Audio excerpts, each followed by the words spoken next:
Okay, so the plan for today is to finish up one last little section in Chapter 7, 7.5 Systems of Measurement, and then start into Chapter 8, Solving Linear Equations. So we're starting to kind of bridge the gap between Math 80 material and Math 90 material. So this is material that you'll see again in Math 90, but covering it at the end of Math 80 gives you a little bit of a head start there. So in these last couple weeks here, we'll be talking about some algebra topics, in addition to a couple of other just little kind of wrap up topics. The quote of the day today, I have two quotes that are kind of related to a common idea.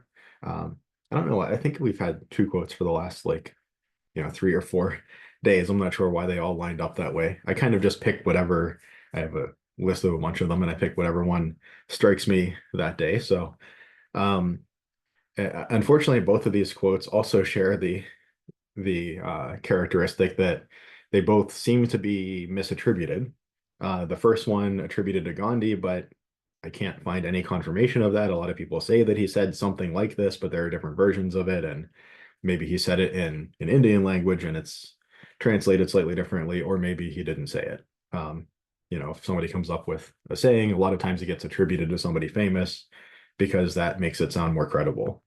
And this other quote is often attributed to Seneca, the Roman Stoic philosopher, but so a common text in Intro to Philosophy classes is Letters from a Stoic by Seneca. But that definitely seems to be a misattribution. But regardless, the quotes both are good ideas, I think. Uh, the first is the future depends on what you do today, or the future depends on what you do in the present.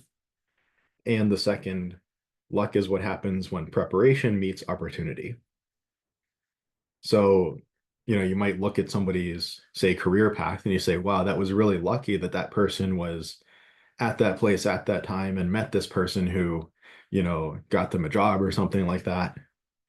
But if they weren't prepared to step into that role, or if they hadn't done the networking to put themselves in that room at that day and time, if they didn't have the preparation, that opportunity might not have been there, or that opportunity might have just passed by. So how do you prepare? Well, the future, your preparation, your ability to take advantage of these fortunate events, that depends on what you do today. So what choices you make now impact the options that you'll have later on. That might mean literally today, as in doing homework so you get a better grade in this course or something like that. Or that might mean kind of presently, as in the near future. So things like, what made me think of this is we're in the registration cycle. At the point in the registration cycle now where folks are registering for spring courses. So if you haven't already, I would recommend that you kind of start looking at spring and getting your registration figured out for that. But for instance, what electives are you going to take?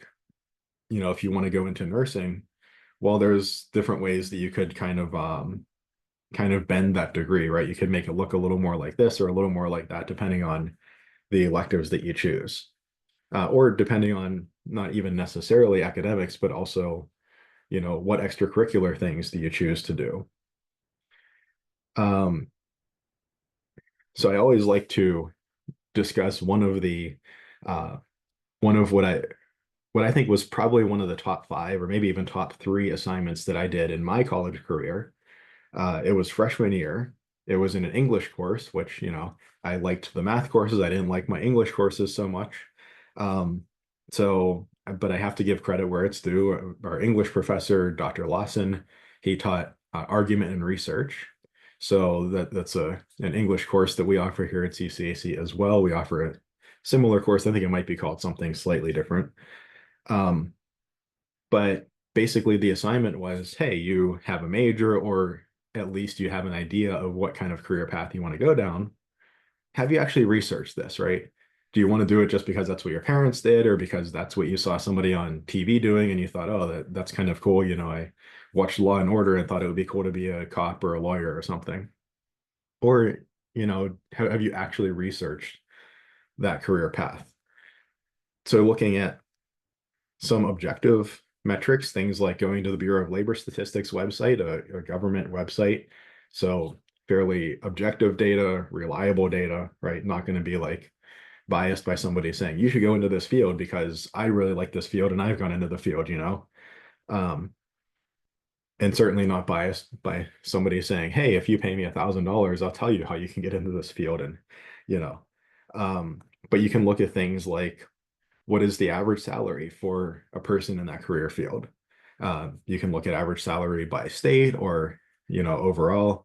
You can look at the quantiles of salary, like what's the median, what's kind of the middle range, what's like the top 10% or the bottom 10% or top 25, bottom 25%. So you can get an idea of the range of salaries you might see.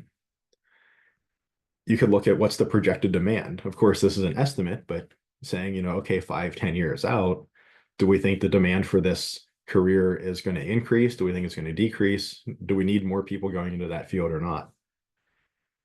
So that's the objective data. You can look at that and ask, does that seem to meet your life goals, right? If you uh, want to have a family and be the provider for your family, then is that salary level going to meet that need? Or is there something that, you know, is there a career that's similar in nature, but that maybe has a better salary that could allow you to meet that need? Or is that demand going to be there? Are you going to be able to find a job in that field? Or if you find a job and something doesn't quite work out, will you have the flexibility to move somewhere else? Will you not be stuck in that job?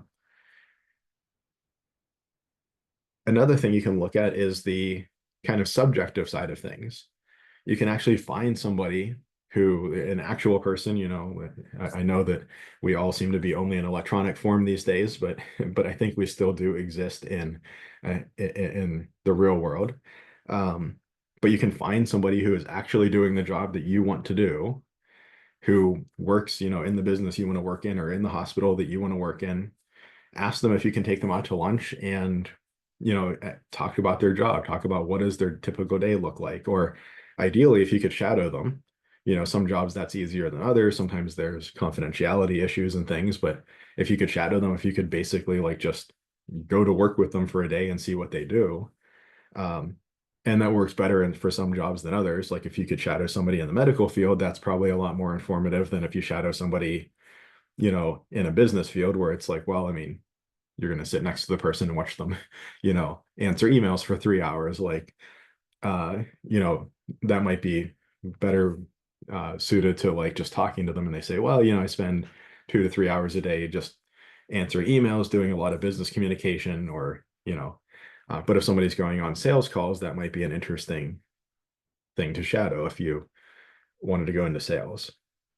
You could work part-time at a place that's a business that's kind of uh, in the field you want to be in. Maybe you're not doing the career you want to do, but being adjacent to that career and maybe a lower level position, you can get to know the folks there. You can talk to the people there. You can see what the environment's like. You could volunteer maybe in something like that. You could volunteer at a hospital and you'll be around nurses, possibly depending on what you choose to volunteer in. You know, you could be around nurses and you could chat with them and, hey, you know, I'm looking at signing up for my courses, you know, next semester. Was there an elective that you took that was super helpful for you to be able to land a job or to be able to do your job better or that you found really valuable?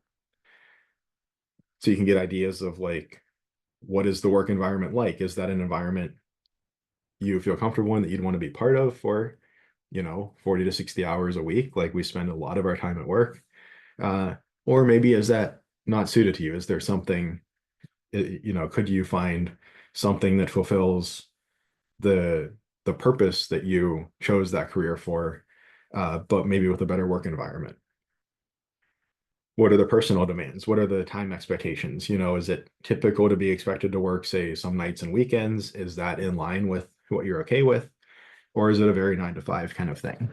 You know, when you punch the time card, do you go home and forget about work? Or is it one of these things where, you know, you're expected to kind of check your emails and take texts and, you know, kind of be slightly on call 24/7? And again, is that something that you'd be okay with or not? What are the requirements cognitively, emotionally, physically, right? So somebody that goes into therapy or counseling or social work, it's going to have a lot of a lot of emotional requirements. It's emotionally taxing, but maybe less physically taxing, right? Somebody who goes into the trades is going to be more physically taxing, hopefully not too emotionally taxing. You know, maybe moderately cognitively taxing. If you go into accounting, it's probably going to be mostly cognitive and less emotional or physical.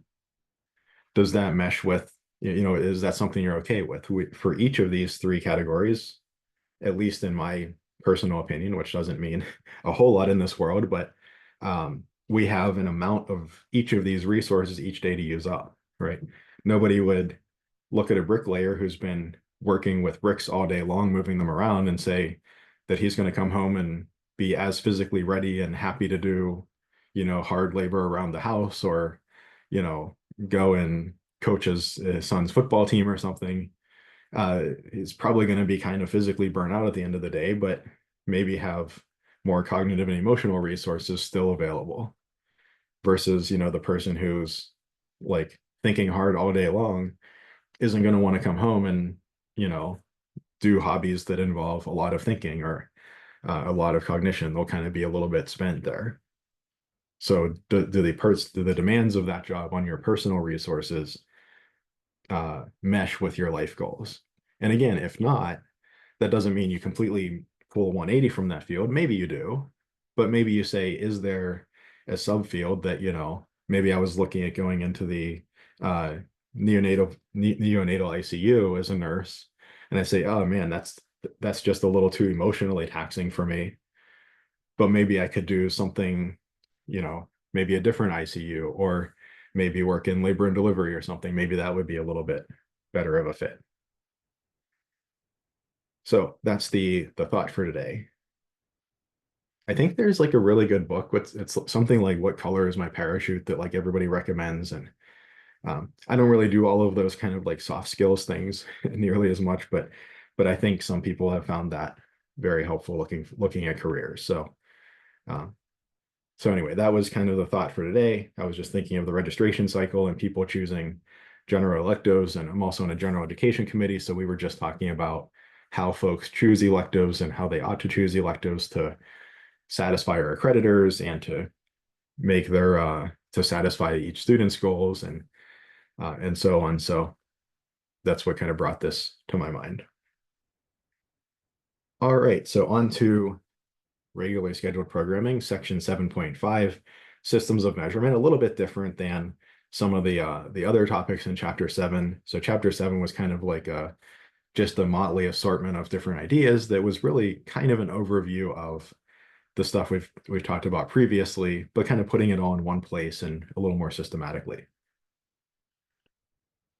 And 7.5 is on systems of measurement.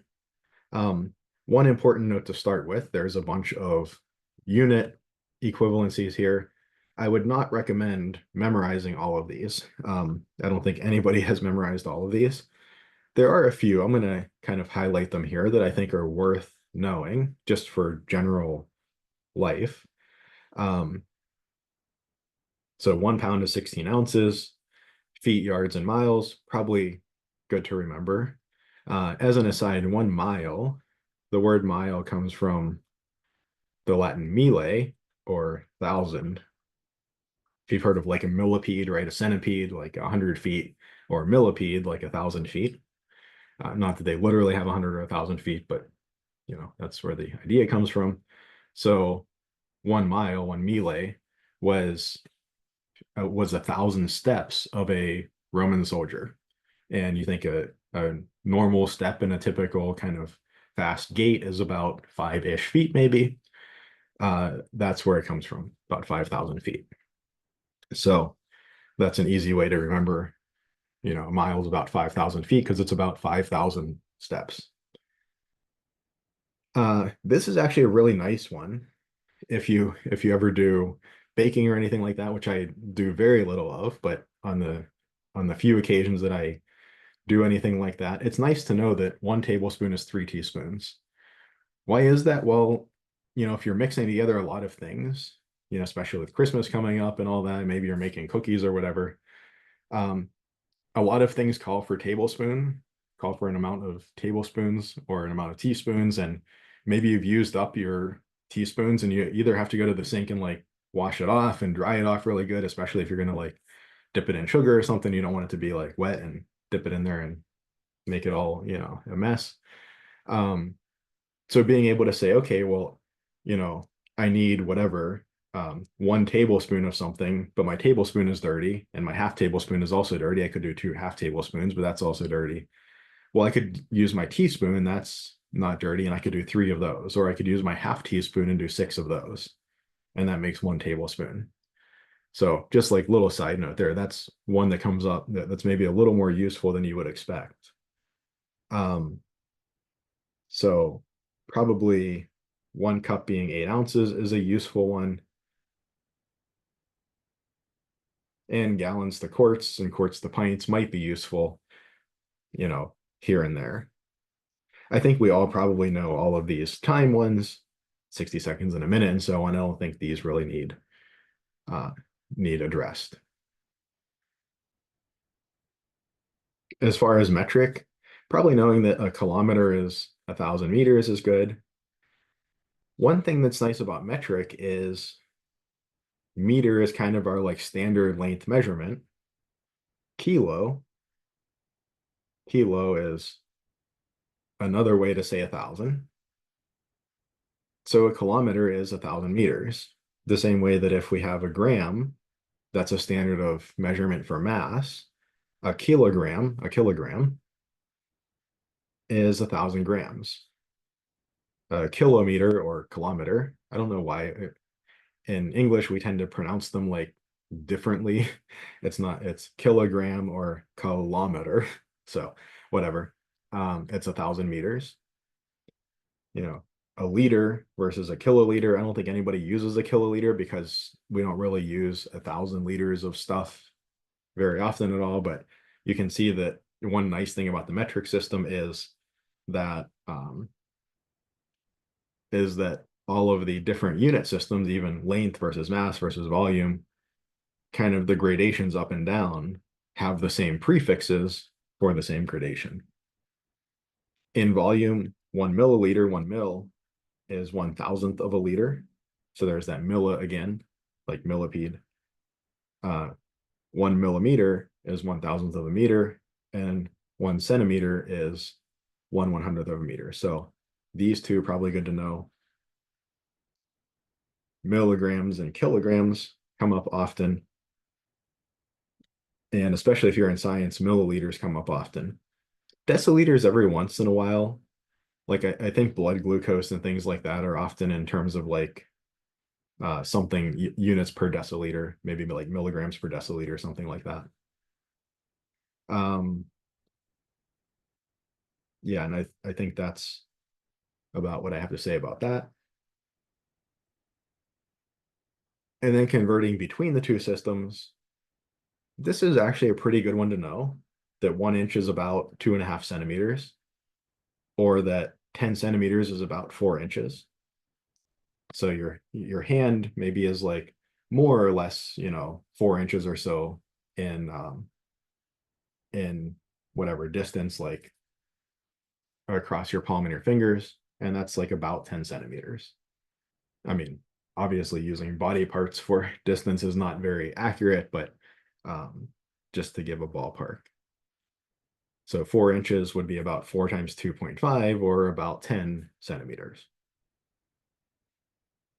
1 meter is about 3.3 feet. If you've ever heard like, there are a lot of like sci-fi movies and stuff where they're trying to describe humans to other aliens, and you might have heard somebody say, oh, a human's about 2 meters tall, because a human's maybe like about 6 feet-ish tall, right? Like 5'7", 5'10" or something. It's kind of like close to 6 feet. 2 meters is actually really tall for a human. That's like 6.6 feet. 6.5 feet is like 6'6", right? This is like maybe 6'7" or something. That's like a really tall person. Maybe not quite like NBA, maybe not tall for the NBA, but like, like in a room of 100 people, or maybe even 1,000 people, they're probably the tallest person. This one I actually find helpful.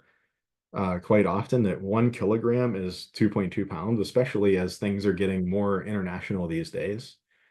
So if you ever watch like say Olympic weightlifting or something and they say, oh, they're doing the lift with like 100 kilograms, it's like, well, wait, what the heck is that? Is that like heavy? Is that something that I would struggle to pick up off the floor? Is it something that I could, you know, lift this way or that way? How heavy is that? Well, 100 kilograms would be 220 pounds. An easy way to go from 1 to 2.2 is you double it and then add 10%. So if I double it, 1 doubles to 2, and then 10% of 2 is 0.2, I add that on. So double and then add 10% to go from kilos to pounds. So like Eddie Hall famously deadlifted 500 kilograms, 500 kilos. You double it, that's 1,000. Add 10%, that's 1,100 pounds approximately. It's more like 2.205 pounds. So, you might have to add another 1 pound or 2 pounds at that point or something, but 2.2 gets us close enough for most purposes. And this one actually kind of, I think, surprises people that a quart is about a liter. So if you think of a quart like a quarter gallon, that's like half of a half gallon. That's actually like a liter. Like I think a lot of us, we look at, a 2 liter bottle of Pepsi or something, and for some reason it feels like that's about the size of like a gallon of milk. I think maybe it's the proportions or something. I'm not sure what it is, but they feel like about the same size. Like, okay, a 2 liter is a little smaller than a gallon, but a 2 liter is actually like about a half gallon. So knowing that a quart is about a liter or that a gallon's about 4 liters. So I'll actually add that one in here. 1 gallon's about 4 liters, I think is a useful one to know. Again, I think most of these is not super helpful. I would also add that I don't think they have in here that 1 kilometer is about 0.6 miles. They have 1 mile is about 1.6 kilometers, but 1 kilometer is about 0.6 miles. So like a 5K, 5 kilometers is about 5 times 0.6 or about 3 miles. That's also one that's sometimes helpful, if you're watching international sports or something like that, or so 1 kilometer being roughly 0.6 miles is another one that I think is sometimes helpful. But again, you don't have to memorize any of these. And I think most people don't know most of these, but there are a couple of these that I've highlighted that I think are useful and worth knowing. Okay, I don't think I have anything else to say on that. One thing you can say that will really annoy your science friends is that 1 pound is about 3,500 calories. So we're equating weight to energy, which is a horrible thing to do scientifically, but if we put this in quotations, if you want to lose a pound of weight, we're coming up on Thanksgiving and the holiday time, so we might be gaining weight. And then if you want to lose a pound of weight, how many calories do you have to be in deficit to lose a pound of weight? About 3,500. Or, how many calories would how many excess calories would you eat to gain a pound? About 3,500.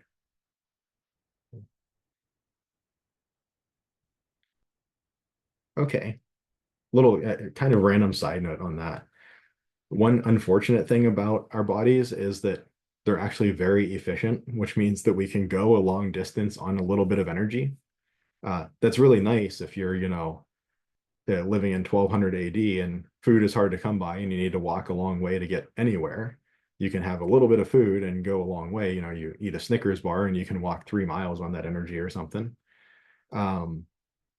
But today, when we have lots of food and we don't really need to go anywhere, we don't really need to walk anywhere, it cuts the other way, right?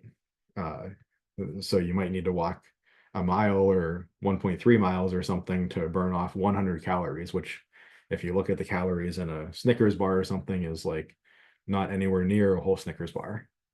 To, walking 1 1/3 miles or something is going to take you like 25 minutes or something at a reasonable pace. So our bodies, it's really cool that they're super efficient, but if you're trying to go down in weight, it's somewhat annoying. You're like, can't you be a little less efficient and I can get a little more calorie burn for the time I put in, but it is what it is. Okay, so let's look at unit conversions. When we have units, say like 65 inches,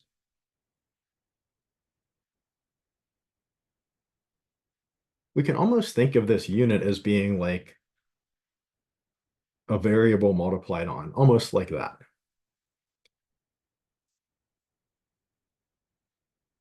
So if I want to convert 65 inches to feet, I can take this quantity and I can multiply it by 1, right? That doesn't change it.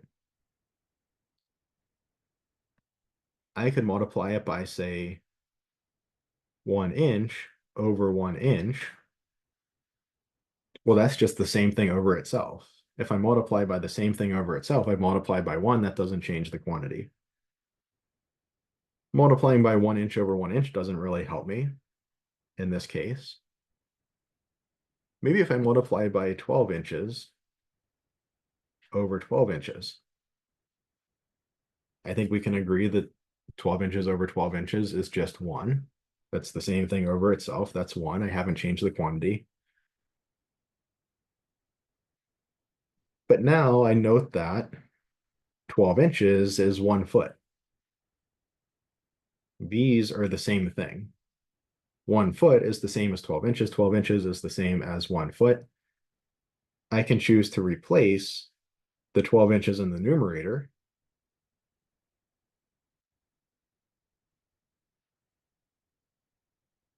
by 1 foot. And I'll leave the 12 inches in the denominator as 12 inches. Now, what do I end up with? If I multiply through, I get 65 inches times 1 foot over 12 inches. It's almost like I have 65 times inches times 1 times feet over 12 times inches. It's almost like that. I can divide out my common units the same way I would divide out a common factor. Like if I had 65x divided by 12x, I could divide out the x's. 65 inches divided by 12 inches, the inches go away. And I've orchestrated the whole thing so that I'm left with feet, the unit I want to convert into. So I have 65 over 12 feet. So 65 inches is 65 twelfths feet. I know that 12 times 5 is 60. So this is like 5 and 5 twelfths feet. I might write it that way. I might choose to write it as 5 feet, oops, 5 feet and 5 inches. I might choose to write it that way. Okay. I might choose to write it as a decimal, 5 point whatever feet, whatever 5 twelfths ends up being. I could kind of represent it in any of these ways.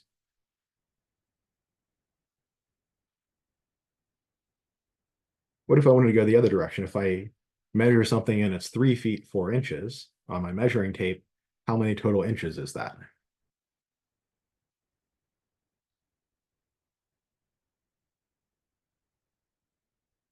Three feet 4 inches. This is kind of like 3 and 4 twelfths feet.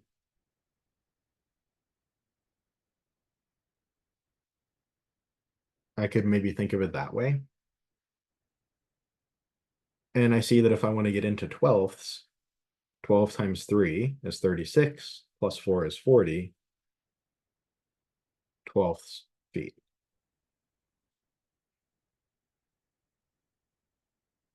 but this is like 40 feet over 12.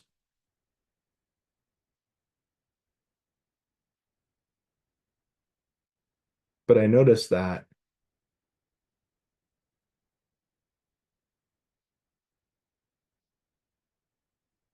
1/12 of a foot is 1 inch.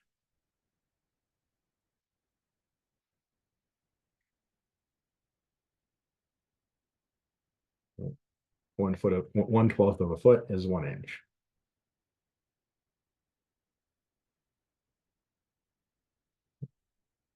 If I really wanted to be pedantic here, I could do the same operation as before.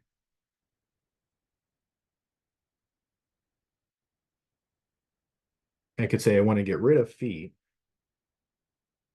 So 1 foot is the same as 12 inches. My feet go away, they divide out.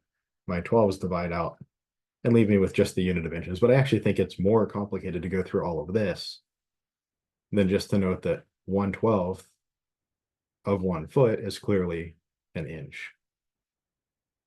But if you wanted to, you could go through that same process of, multiplying by 1. This is just multiplying by 1, because 12 inches and 1 foot are the same thing. I have the same thing over itself. That's just 1. I could go through that and get the same answer.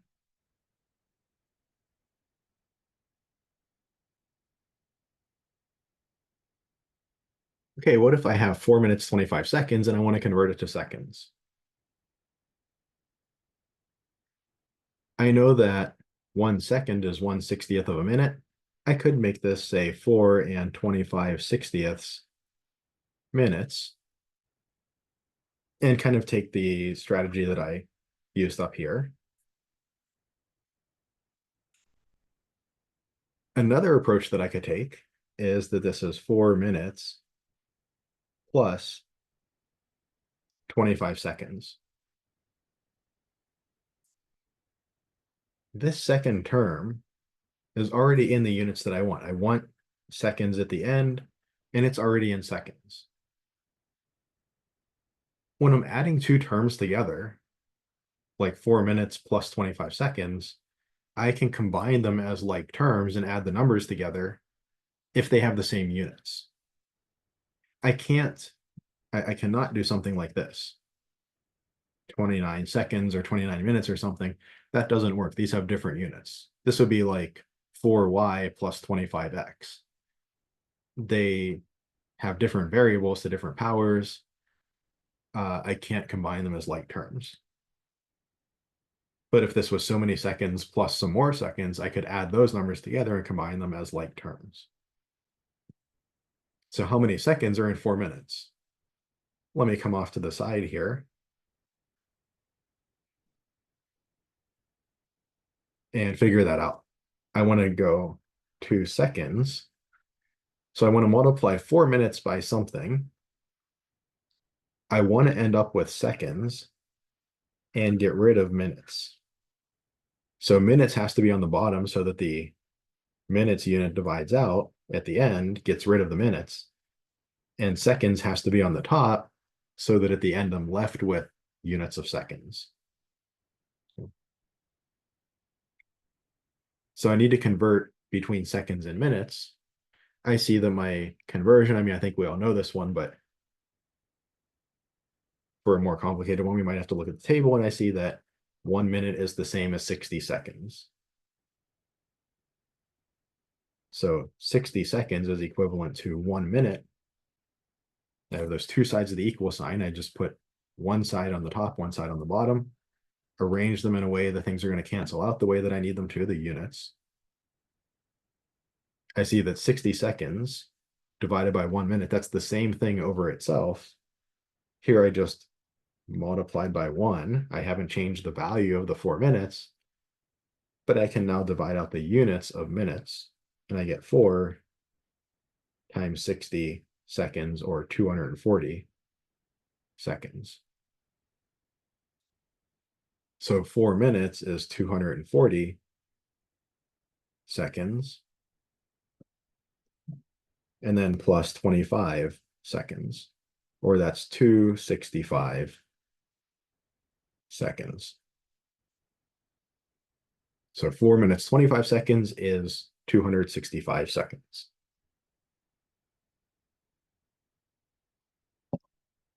Something that's a really easy mistake to make is to look at something like 4 minutes, 25 seconds and think that, well, isn't that just the same as 4.25 minutes?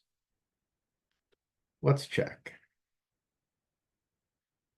Well, if I take the mixed number approach, I see that 4.25 minutes would be 4 and 25. Well, wait, 0.25 is 25 1/100ths.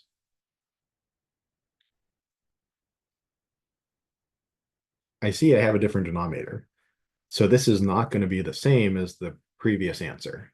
I can't just say that 4 minutes, 25 seconds is the same as 4.25 minutes. They have a different denominator. They have a different size slice of pizza between the 0.25 minutes or the 25 seconds. So 1/100th of a minute is not the same as a second, which is 1/60th of a minute. But I could do the same thing here. 4 minutes plus 25 1/100ths of a minute. Here, I'll choose to do it the mixed number way. I guess I didn't need to put that vertical line there. 4 minutes plus 25 1/100ths of a minute. I want to convert to seconds, and I figured that up here, so I won't rewrite all of that work. But this is 240 seconds. And what's 25 hundredths of a minute?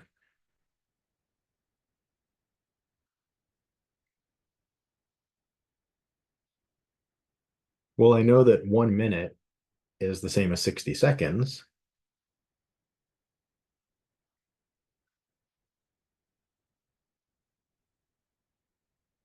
The units of minutes divide out. I end up with 25 times 60 over 100 seconds. I could go this route and simplify the fraction.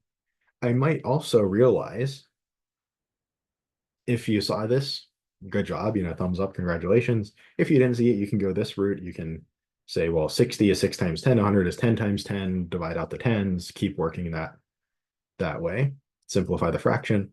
But you might have realized that 25 hundredths is just 1/4 of 60 seconds.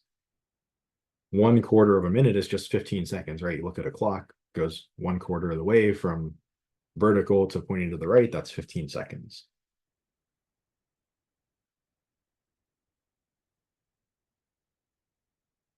Or that's 255 seconds, right? Not the same thing.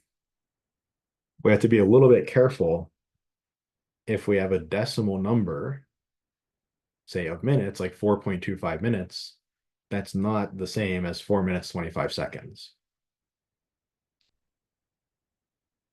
One reason for that is you can thank, that whoever came up with clocks and time and all of that, that equivalence actually does work a lot nicer in these metric units. So like, 4.25 meters would be like 4 meters plus 25 centimeters. So it does work a lot nicer in the decimal units, converting between decimal numbers of a unit and combinations of 2 units. What if we wanted to go the other way? What is 345 seconds converted to minutes?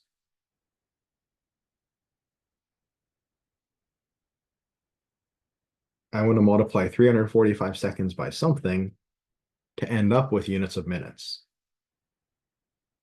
So I need to get rid of the units of seconds. I need a unit of seconds on the bottom to divide out that unit of seconds that's on the top.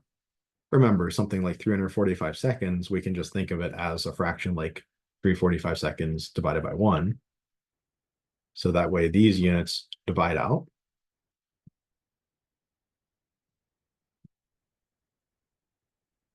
So I can get rid of seconds. I want to rephrase it in terms of minutes. How many minutes is equivalent to how many seconds? Well, 1 minute is equivalent to 60 seconds. So now I have the same thing divided by itself. I've just effectively multiplied by 1 in a creative way that will allow me to divide out my seconds. And I get 345 60ths of a minute. I recognize that this is like 300 60ths plus 45 60ths. 300 over 60 is 5, and 45 60ths is 3/4. So I might say that this is 5 3/4 minutes, or I might say 5.75 minutes, or I might say 5 minutes. 45 60ths of a minute, well, 1/60th of a minute is 1 second, and 45 seconds. So I could write it kind of as a mixed number, as a decimal, or basically as a quotient with remainder. This is like a quotient of 5 with a remainder of 45, essentially. Right? This all ties directly into work that we did a few chapters ago. Are there any questions on anything I'm doing here? I'm going a little quickly through the arithmetic operations because this is stuff that we've been exposed to before, but if anybody wants to see anything more slowly or in more detail, I'm happy to go through anything. Okay. So here's another useful conversion that actually wasn't in the chart, but it's a more formulaic conversion. We can convert from Celsius to Fahrenheit using this equation, or from Fahrenheit to Celsius using the one in the next example. And this is a definition. So Fahrenheit is 9/5 Celsius plus 32. So whereas a lot of these conversions between factors up here, between the systems, are approximate, these are defined this way. One kind of interesting thing about the Celsius system, or sometimes called the centigrade system, centigrade, so centum meaning kind of 100, like a Roman centurion, group of 100 soldiers. Or somebody in command of a group of 100 soldiers is what the centurion was. So centigrade, 0 C is freezing and 100 C is boiling. So that's like the 100 gradations in the centigrade scale, from freezing to boiling, 0 to 100. Interestingly, when the centigrade scale was first developed, 100 was freezing and 0 was boiling. And then they kind of realized that like temperature kind of works with like kinetic energy, and kinetic energy increases in this direction. So they flipped it around. But so the centigrade scale, or the Celsius scale we have today, has 0 is freezing and 100 is boiling. Boiling water, that is.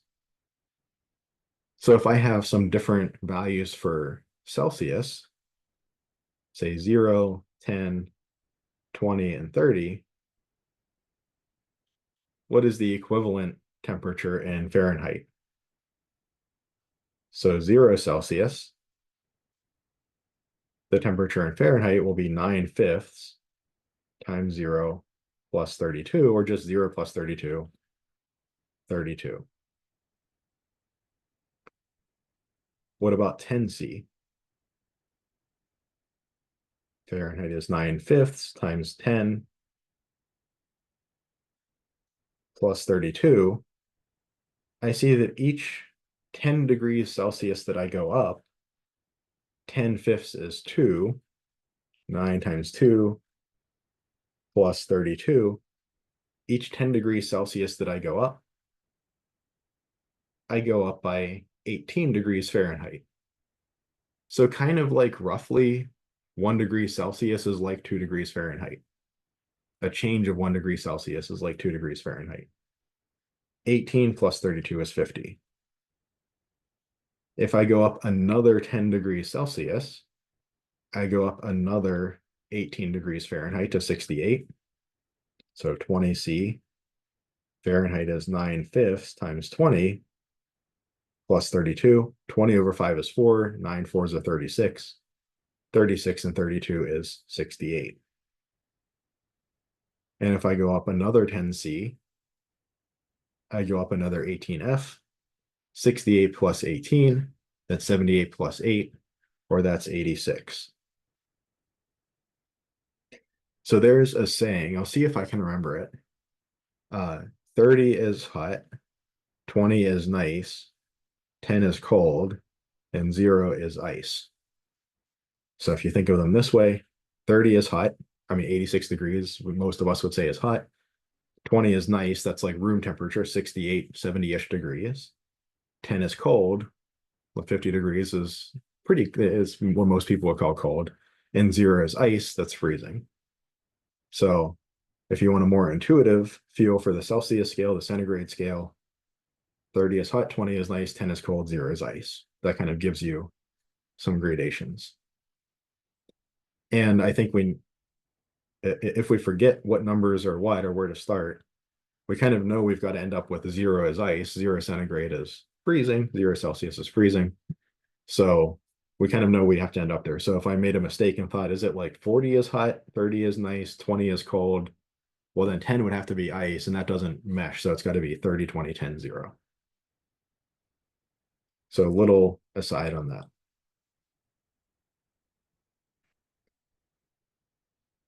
What if I wanted to convert the other way? Convert 212 Fahrenheit to degrees Celsius, or convert 350 degree Fahrenheit to degrees Celsius.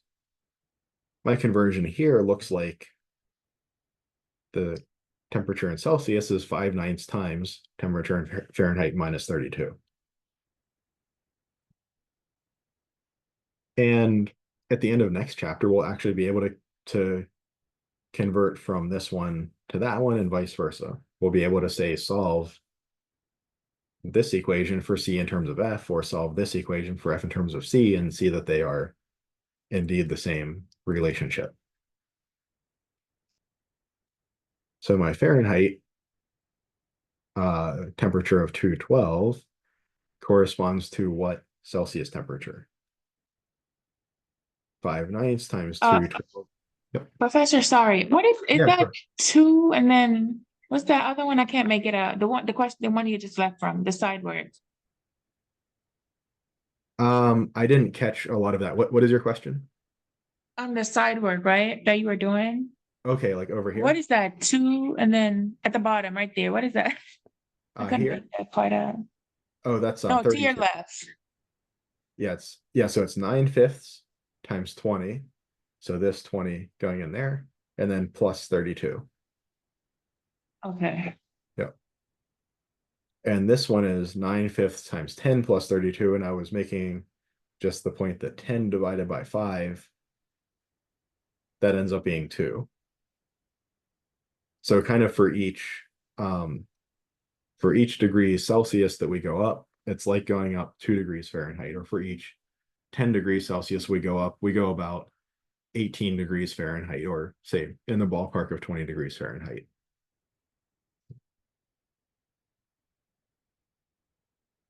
Yep. So when we're at 212 Fahrenheit, what's our temperature in Celsius? 5/9 times 212 minus 32, or that's 180 times 5/9. Oh yeah, sure. Yeah, you're welcome. And I have 5 times 180 over 9. Well, I know that 180 is like 18 times 10, and 18 divided by 9 gives me 2. So 10 times 2 is 20 times 5 is 100. So 100 Celsius is boiling and 212 Fahrenheit is boiling. So kind of roughly speaking, approximately the hottest that we can heat up water under standard temperature or under standard pressure is 212 degrees Fahrenheit. If we try to heat it more than 212 degrees, it starts boiling, it starts converting some of the water into water vapor, and that bleeds off the excess energy, keeping the temperature at 212. So why do a lot of recipes say bring a pot of water to a rolling boil and then add the stuff and do whatever for this amount of time? Well, it's because when water is boiling, it's essentially at a constant temperature of 212.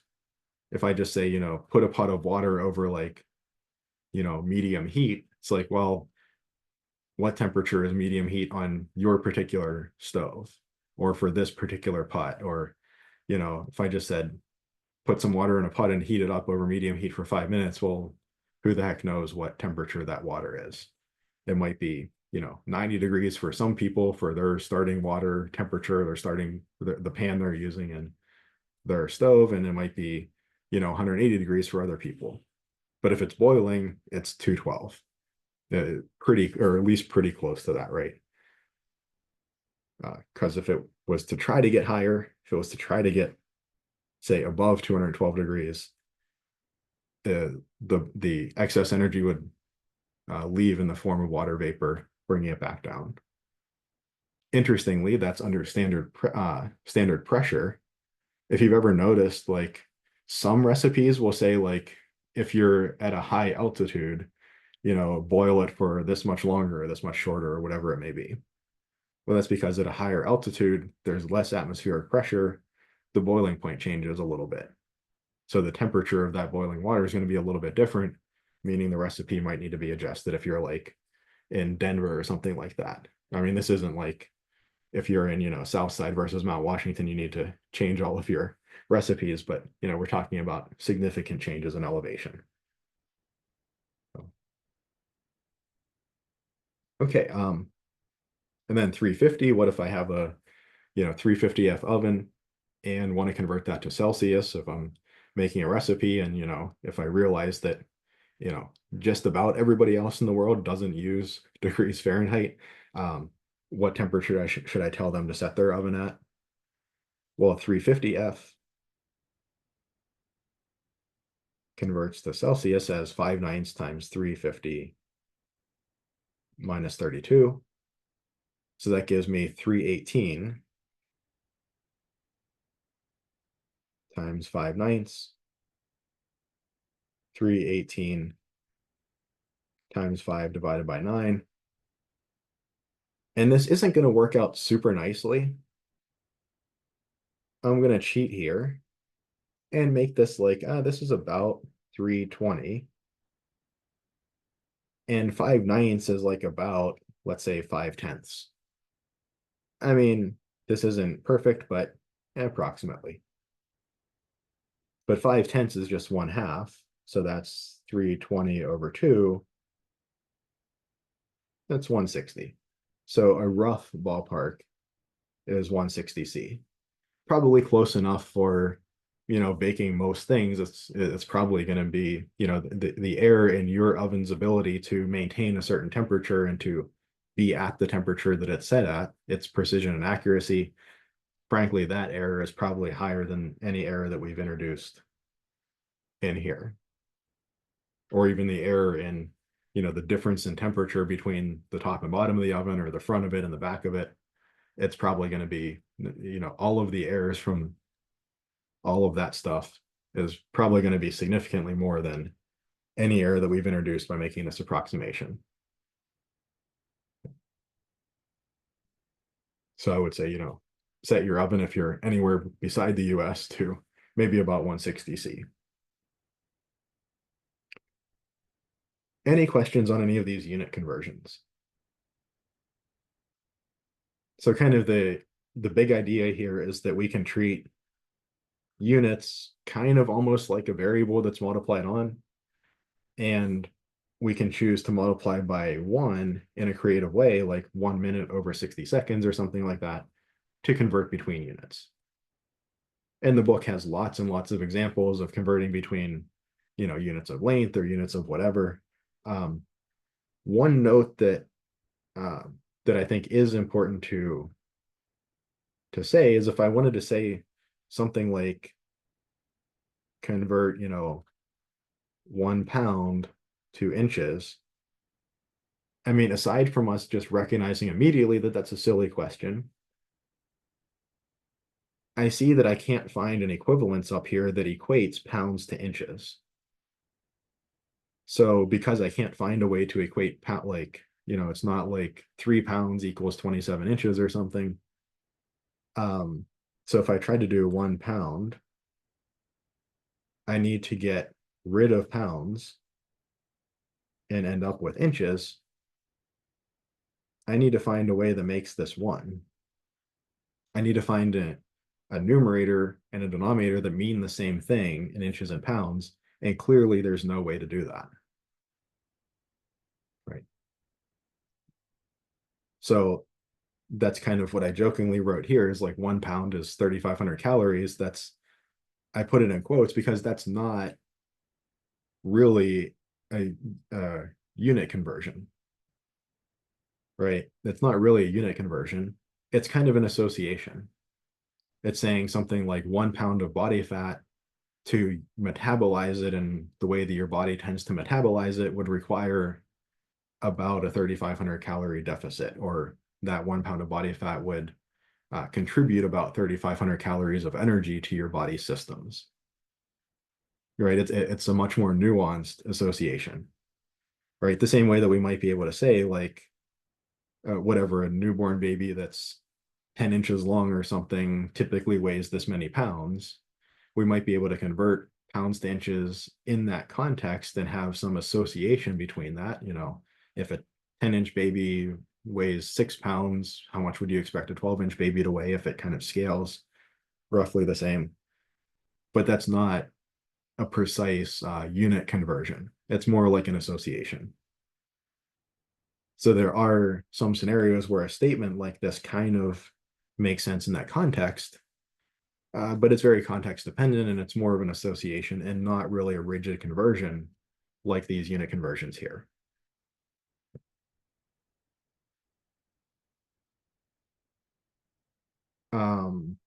Yeah, so I think that is all that I really had to say on that. Yeah. There are some other things about units that are interesting, but I think we're gonna move on. Any questions at all on chapter 7? Okay, moving into chapter 8 then. Here again, we're starting to kind of bridge the gap between 80 material and 90 material. So we'll start working on solving linear equations. And we're going to look at the first two sections of chapter 8, solving using the addition and subtraction properties and solving using the multiplication and division properties. And these are properties that we've seen before. But we're just going to kind of recall them, and we're going to work through several problems where we're just looking at using these properties, and then we're going to build off of them over the next couple weeks.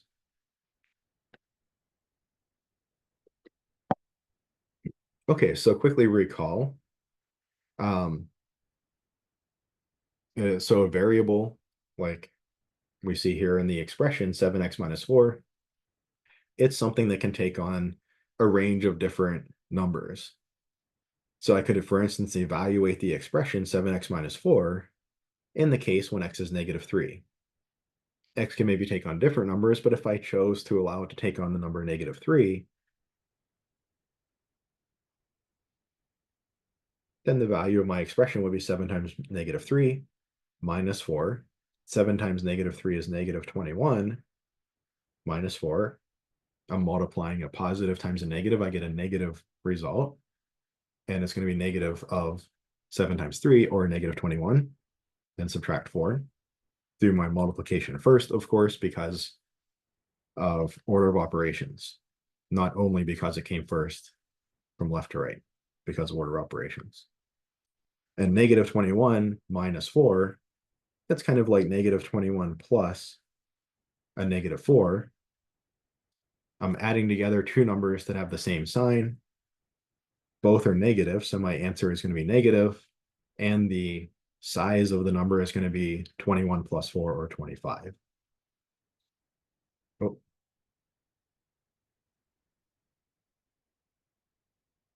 So I can evaluate this expression when x is -3. Recall the difference between equations and expressions. An equation is a mathematical statement, it's a claim, it's a statement of fact, where an expression is just kind of like a phrase.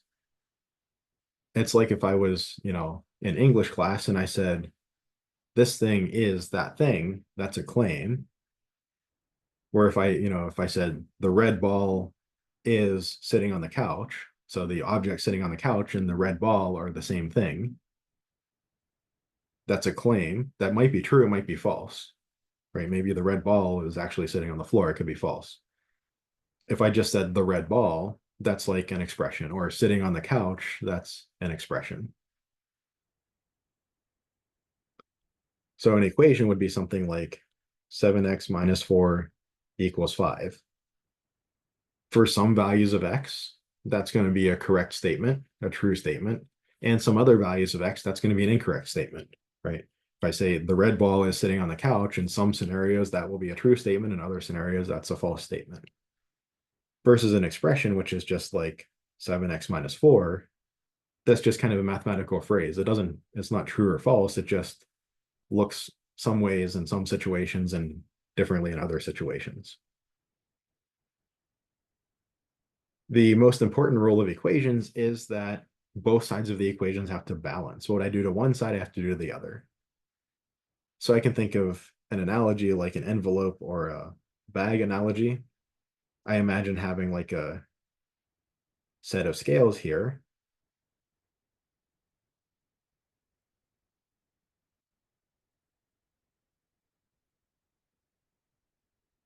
And maybe I have, some green blocks, 3 green blocks over here. Maybe I have 1 green block over there. Maybe I have a couple of blue circles over here, 1 blue circle over there. Maybe I have a red triangle here and 2 red triangles over there. And maybe with this assortment of objects on the left and this other assortment on the right, the scales balance. Well, I can get rid of one of my red triangles from the right and one of my red triangles from the left. I've taken off some amount of weight from the right and some amount of weight from the left, and it's the same amount of weight that I took off. My scale should balance, right? Or in another scenario, maybe I have 6 green circles over here and 2 red triangles over here, and it happens that the scales balance for these triangles and circles. If I take half of the stuff off of each side of the scales, that means I get rid of one of the 2 triangles, and I get rid of 3 of the 6 green circles. I take those off. I've cut each weight in half. The scale should balance still.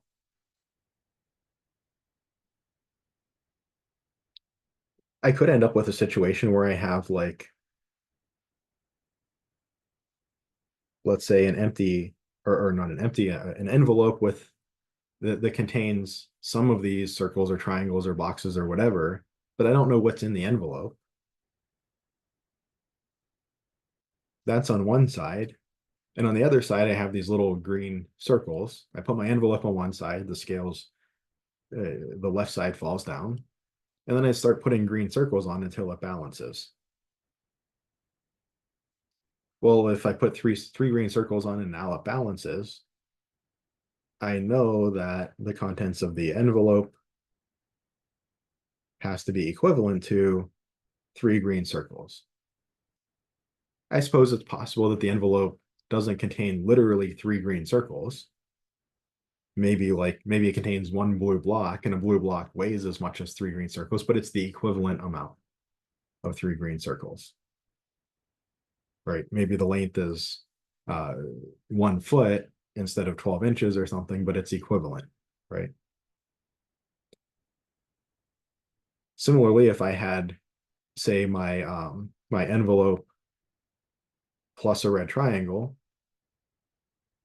and I note that 3 green circles plus a red triangle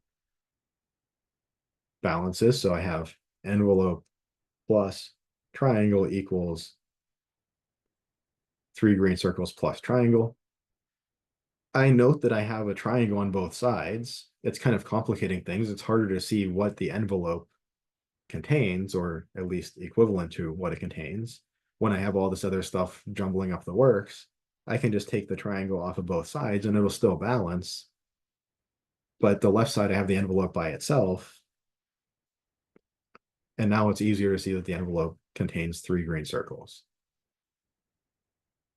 Or for instance, what if I had, I'm going to try to squeeze it on here. You'll have to kind of pretend that this isn't hanging off the side. What if I had 2 envelopes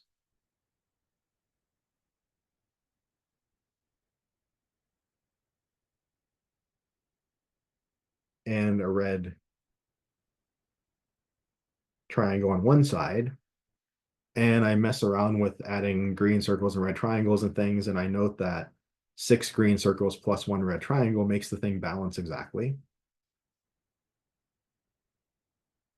Well, I want to know what's in one of these envelopes. I'm assuming that I know that the 2 envelopes contain equivalent contents to one another. So these are 2 identical envelopes. I can get rid of 1 red triangle off of both sides. That makes it a little simpler. I just have 2 envelopes balances with 6 green circles. And then I can cut each side in half. I can just get rid of one of my envelopes and get rid of 3 of my green circles. Get rid of 1 envelope, get rid of 3 green circles. I've cut each side in half to get 1 envelope equals 3 green circles again. As long as I do the same thing to both sides of the equation, as long as I do the same operation on both sides of the scales, everything should still balance. So I can add, subtract, multiply, divide both sides by a certain number. As long as I do it to both sides, that will result in an equivalent equation.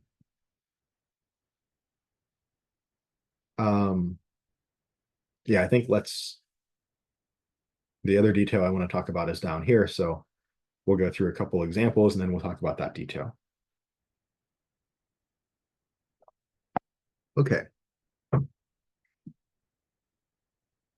So let's determine whether x equals 3/5 is a solution to this equation. This equation is a claim, it's a statement of fact. It's saying that the expression 5x minus 4 and the expression 10x minus 7, these represent the same thing when x equals 3/5. This might be true, it might be false. So let's check. Let's evaluate the expression on the left. 5 times 3/5 minus 4. And let's evaluate the expression on the right. 10 times 3/5 minus 7. Let's simplify those down and see if we get 2 numbers that are the same, in which case 3/5 is a solution. Or if we get 2 numbers that are different, our scale is out of balance. 5 times 3/5, 5 divided by 5 is 1, so I get 3 minus 4 is -1 on the left-hand side when I substitute in 3/5. 10 times 3/5 is 6 minus 7. I get -1 on the right-hand side as well when I substitute in 3/5. When I put in 3/5 for x, I get the same thing on the left and the right-hand sides. Is x equals 3/5 a solution? Yes, it is.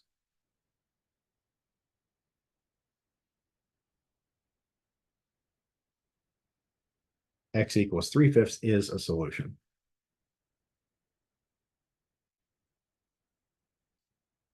Let's determine whether x equals 1/3 is a solution to this equation, 3x plus 4 equals 18x minus 1.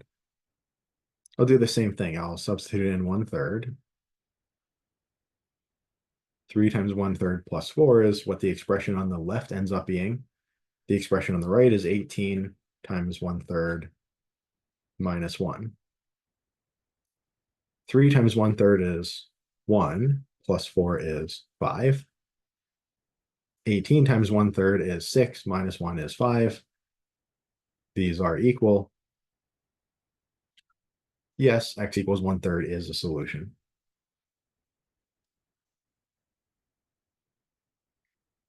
Let's determine whether y equals 1.5 is a solution to this equation. 6 plus 4 times 1.5. That's what the left-hand side would be. 2 times 1.5 minus 1 is what the right-hand side would be. 4 times 1.5. I could think of 1.5 as 3 halves, which would be 4 times 3 divided by 2, or just 2 times 3 or 6. So that 6 plus 6 gives me 12. And 2 times 1.5 is going to be 3 minus 1 is 2.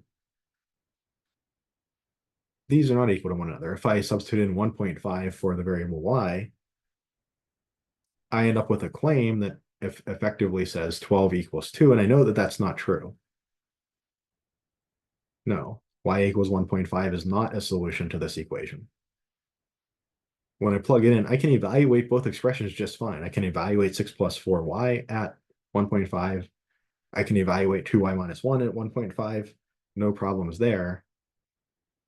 But those aren't the same thing, right? If I say the red ball is sitting on the couch, I can find the red ball and see where it is. I can look at what's sitting on the couch, but those aren't the same objects. Okay. Any questions so far? So what is effectively our goal in solving an equation? Our goal is to find all solutions to the equation, find all values of the variable that can be substituted in and yield a correct statement. That is our goal. We often write the answer as something like, I might say x equals 1/3 is a solution. Or I might say x equals 3/5 is a solution. We often write it that way. There are some people, especially folks who teach, like 80 and 90, there are some people who have the mindset that this is not a correct statement to say something like x equals 2 is a solution of the equation. Their argument would be that x equals 2 is itself still an equation. It's an extremely simple equation. We can see just by observation that the only value of x that I can substitute in that would satisfy this equation is the value 2. So they might say they want you to write the answer in words like this. The set of solutions to the equation is a 2 in curly braces. To some extent, this is just pedantry, but to some extent, they have a good point here, a fair point. This idea of solution sets is actually quite an important idea for generalizing to topics like graphing equations and two variables, where we might have lots of solutions, in fact, infinitely many solutions to certain types of equations. That is an important idea. But to bring that, to bring that into this kind of a context, I think is a little bit maybe overzealous, right? I think trying to bring that all the way back to this situation where, we can just write the solution like x equals 2 and not have any problems with that. I don't think that it's warranted. There are folks who do think that it's warranted, and they make a fair point as well. But as far as my thought process and my approach, I'll just write x equals 2 and call that the solution. And technically what we mean is that we can see just by observation that the only solution to this very simple equation is the number 2. Right? We won't worry about solution set notation until we actually need it for things like graphing or equations in two variables, things like that. But that being said, you might have had a teacher in the past, or you might have somebody in the future that really likes the solution set notation and wants all of your solutions written out in this manner. Just note that there are different thought processes on that, and just different perspectives. So somebody else might, you know, in a future class or maybe in a past class might want the solution written in a different way. If you wrote the solution this way, that would be fine with me, but we're just going to write it this way because I think that is perfectly clear. Right? There are a lot of math folks who don't appreciate the fact that a lot of math is closer to linguistics than logic. So things like, what's the difference between these two statements? It's really a linguistics difference, right? It's, I have an idea in my head. I want to create that same idea in your head. How can I convey that to you? These two things attempt to convey the same thing. The main difference is that this is more complex, and it's more likely that in between me and you, there's going to be a misunderstanding. This is simpler. It's less likely there's going to be a misunderstanding. In my mind, this is more efficient at conveying the thought in my head to reconstruct that thought in your head. I go with this solution. That's a linguistics approach rather than, say, a prescriptive grammarian approach where they might say, this is the right way to do it, so we always do it this way, right? Like never end a sentence in a preposition. A preposition introduces a prepositional phrase. Well, yeah, but there are sentences that you can follow completely proper grammar and people won't know what the heck you're talking about because nobody talks that way. So if I follow the correct grammar, it confuses people. I probably ought to break grammar rules occasionally for clarity. But that being said, I probably ought to know the grammar rules to know when I ought to break them and when I ought to follow them. So, right. So all of that to say that this is a notational issue. We're taking this approach. Other people take the other approach. There's not a problem with that. It's just that there are trade-offs. By taking this approach, that means that I have to go into a little bit more depth whenever we do need solution sets later on. I have to cover that topic additionally later on. So that's a cost. There's a trade-off here. Some people choose to make the trade-off the other direction.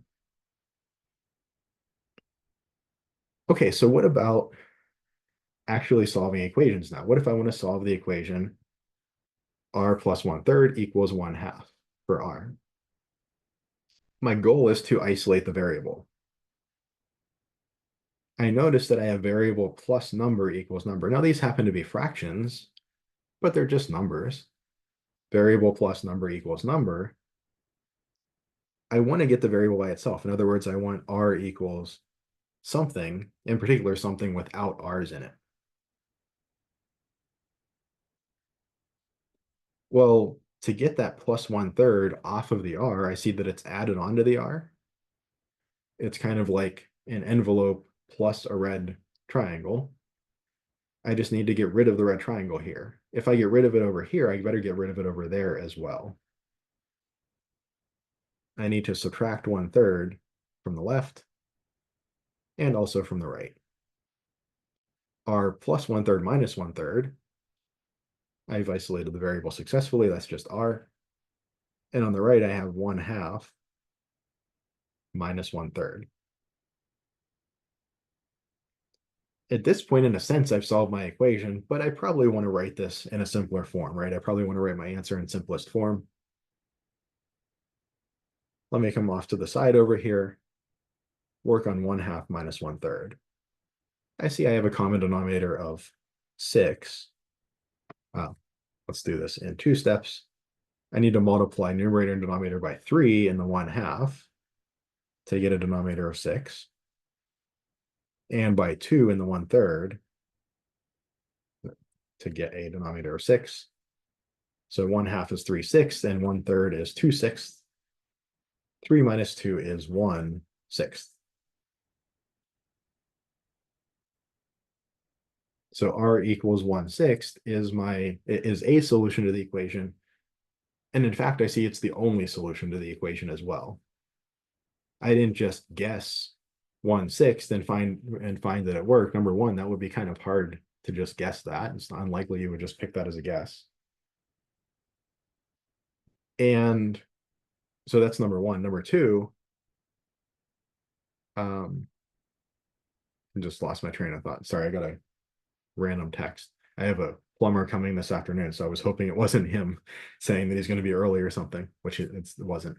So number one, I know that um, maybe there are some equations where I could guess the solution, but if I guess the solution, are there other solutions? I don't really know.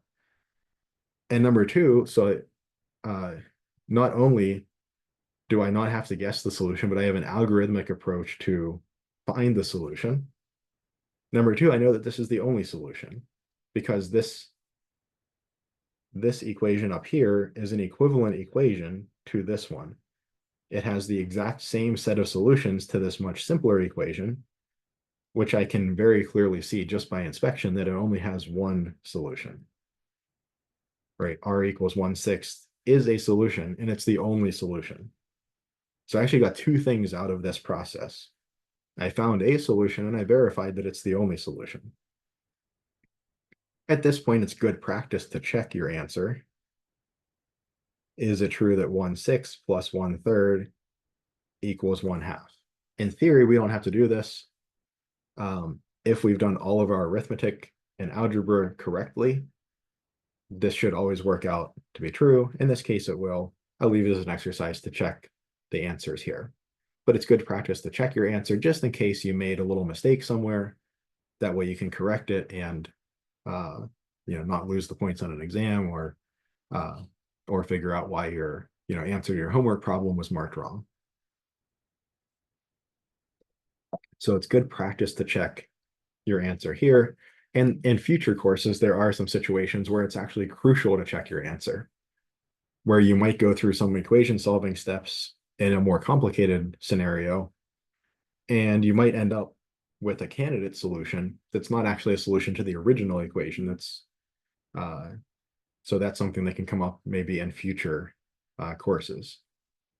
Won't come up in this situation, but it's just good practice to get into it's good to get into the practice of checking your answers at the end. But for expediency, we are not going to do that on every problem. Okay, so what about this one? Solve the equation r plus 7/5 equals 3/10. I think maybe I didn't actually write exercise here. I meant for this to be an exercise though. Now that we are kind of moving into to material that we kind of have covered already, and it's a little bit of review, I'm going to kind of alternate for the next 15 minutes or so, solving an equation for you, and then giving an exercise to solve the equation. And then we'll come back in a minute or two and discuss it. So work through the solution to this one on your own. R plus 7/5 equals 3/10. We'll take about a minute or so to get started on it, and then we'll come back and discuss.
Okay, it's been about a minute, so don't worry if you didn't get all the way through this one. But the main idea here that I wanted you to see is that we want to subtract 7/5 from both sides. That's our main equation solving step here, and then we want to simplify. So we get r equals r plus 7/5 minus 7/5. We've isolated the variable. 3/10 minus 7/5. We have to subtract that 7/5 from the other side as well. And 7/5 is 14/10. Multiplying top and bottom by 2. 3/10 minus 14/10, r is negative 11/10.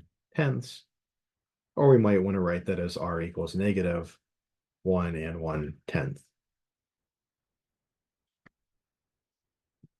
Either way, we could write it. We could, I suppose, also write r equals negative 1.1 if we felt like that. Let's look at a slightly more complicated looking equation. If our equation is already set up in the form variable plus number equals number, it's pretty easy to solve. What if I have something like this? I do notice that my left-hand side, 4m minus 1 minus 3m plus 7, has a bunch of like terms that I can combine together. I think in a previous quote of the day, I kind of mentioned that difficulty tends to scale nonlinearly with complexity. So if you double the complexity, double the amount of terms or something, the difficulty is a lot more than twice as difficult. I would like to reduce complexity. I would like to simplify stuff as much as I can before I do another algebraic operation to make things more complicated, right? R plus 7/5 equals 3/10. Like the 7/5 and 3/10 were kind of simple, easy numbers to deal with. When I did my algebraic operation, subtracting 7/5, I got a more complicated thing out that I had to then simplify again. Is there any simplification I can do here? Well, sure. I have an expression on the left, 4m minus 1 minus 3m plus 7. That expression I can write as an equivalent expression that's a lot simpler. I have some like terms. The 4m and the minus 3m have the same variable m to the same power, 1. 4 minus 3 is 1, so I'm just left with m, 1m or just m. And my other two terms, the minus 1 and the plus 7, they're just constants. Minus 1 plus 7 gives me plus 6. So this left-hand side simplifies to m plus 6. That's an equivalent expression, and that has to be 5. This is a much nicer equation to deal with than what I had above. So by doing a bit of simplification first before I try an equation solving step, that makes it very clear now what I want to do. To isolate the variable m, I need to subtract 6 from the left-hand side, and I better do that to the right-hand side as well. And I end up with m equals 5 minus 6 is negative 1. And again, ideally, I would go back and I would plug this into all the way back up here, the original equation, and show that the left and right side is equal when m is negative 1. But again, for time's sake, we're going to skip that step.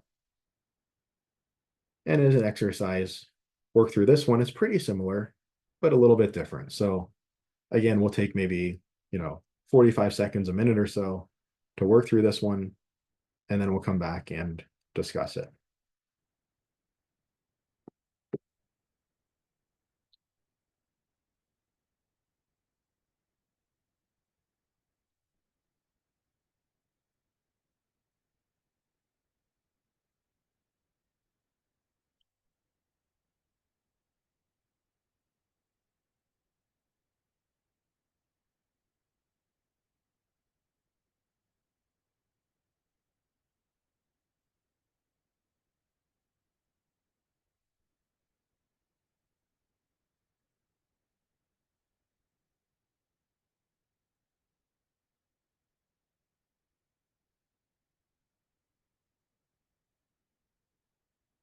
Okay, it's been about a minute.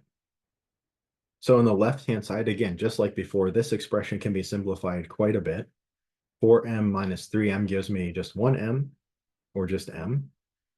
Plus 3 plus 7 gives me plus 10. So I have m plus 10 equals 5.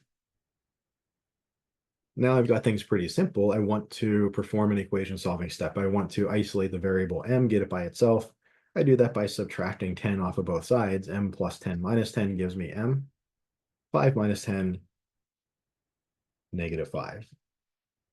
So my solution, m equals negative 5. And again, ideally, I would want to go back, plug in m equals negative 5 into the original equation all the way up here, and check that the left-hand side equals 5. So I have 5 equals 5. What about something like this? Now this is starting to look really complicated. But again, I just have expression equals expression. Can I take these two expressions individually and simplify them a bit? Let me say, here's expression A, the left-hand side. Can I do anything to simplify this? Well, sure, I have a distributive property. I can multiply 5 by each of these terms, 5x plus 5 times 2, or 10, minus 4x.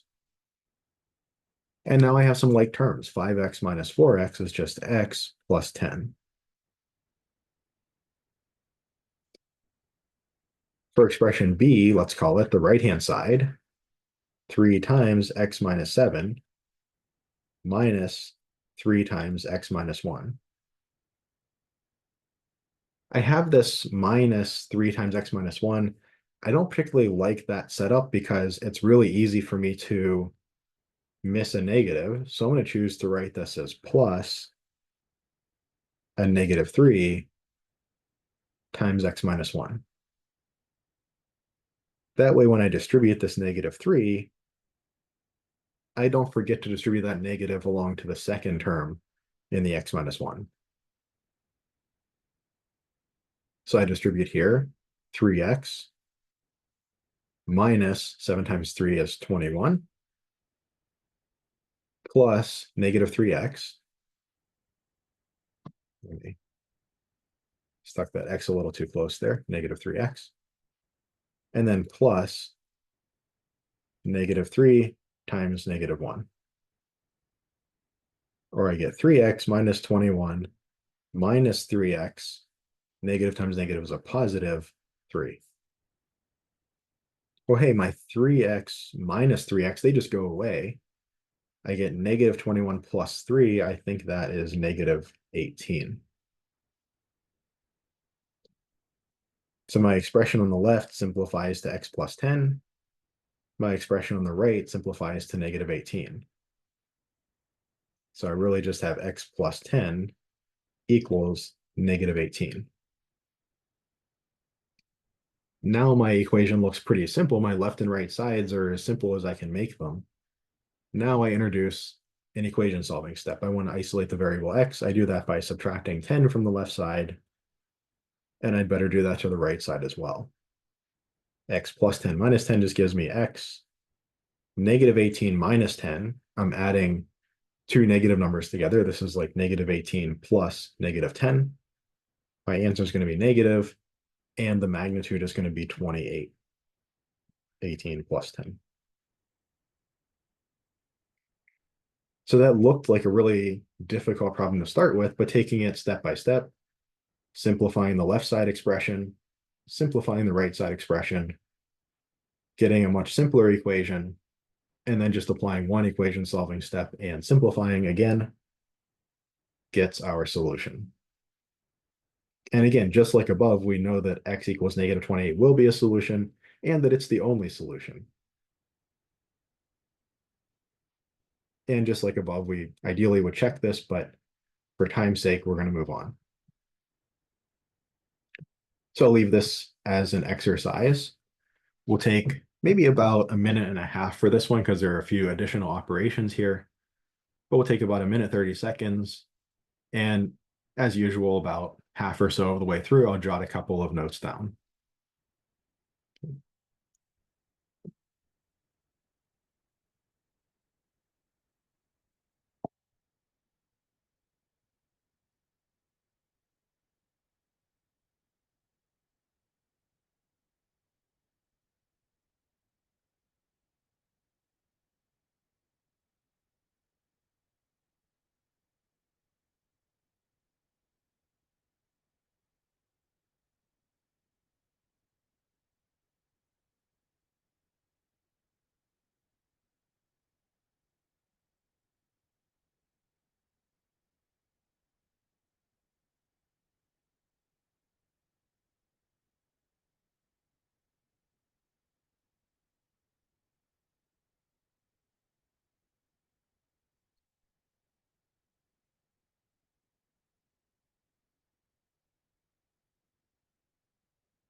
Okay, so my left-hand side 5 times x minus 1 minus 4x. I can distribute the 5 into the x minus 1, giving me 5x minus 5 minus 4x. This 5x minus 4x are like terms. That leaves me with just 1x, or just x, and minus 5, the constant, doesn't have any like terms to combine with. So my left-hand side is going to simplify down to just x minus 5. What about my right-hand side? Well, here I have 3 times x plus 3 minus 3 times x minus 1. Again, I'll choose to think of this minus 3 times as a plus negative 3 times. That way I won't forget to distribute the negative. I get 3x plus 3 times 3, or 3x plus 9, from the first distributive property, plus a negative 3x plus negative 3 times negative 1, or that's going to be 3x plus 9 minus 3x. Negative times negative is going to be a plus 3. The 3x minus 3x goes away. 9 plus 3 is 12. Now I've got both sides of my equation as simple as possible. Now I'm willing to increase complexity a little bit. I'm willing to apply an equation solving step to get x by itself. X minus 5 plus 5 gives me just x on the left-hand side.